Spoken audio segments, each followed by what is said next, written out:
ഗണപതി ആയിട്ടുള്ള ഒരു ഇതെങ്ങനെ ഉണ്ടായിരുന്നു? ഒരു കോംബോ ഗണപതി. ഇപ്പൊ ഗണപതി ഇല്ലാത്തതുകൊണ്ടാണ് ഞാൻ ചോദിക്കുന്നത്. ധൈര്യമായിട്ട് പറയാലോ. നല്ലതായിരുന്നു. നമ്മളിങ്ങനെ കോളേജിലൊരു പരിപാടി, ഇങ്ങനെ ക്യാമ്പസിന്റെ ഒരു സ്റ്റോറി, നല്ല രസമായിരുന്നു. നമുക്ക് എല്ലാ ലൊക്കേഷനിലും അങ്ങനെ കിട്ടണമെന്നില്ല.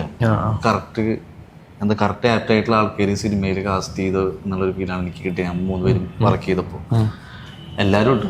അങ്ങനെ എല്ലാവരും സിനിമയ്ക്ക് എപ്പോഴും സംഭവിക്കണമെന്നില്ല, എന്തെങ്കിലുമൊക്കെ ഒരു മിസ്മാച്ച് ഒക്കെ സംഭവിക്കാം.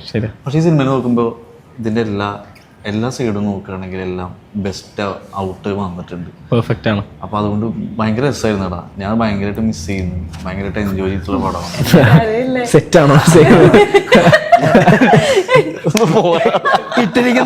ടീഷർട്ട്? പക്ഷെ അത് പറഞ്ഞൊന്ന് അത്രയും ഫണ്ണായിട്ട് ചെയ്ത കാരണം സിനിമയിൽ നന്നായി വന്നിട്ടുണ്ട്. ആ ഒരു രസം ജനങ്ങൾക്കും കിട്ടട്ടെ.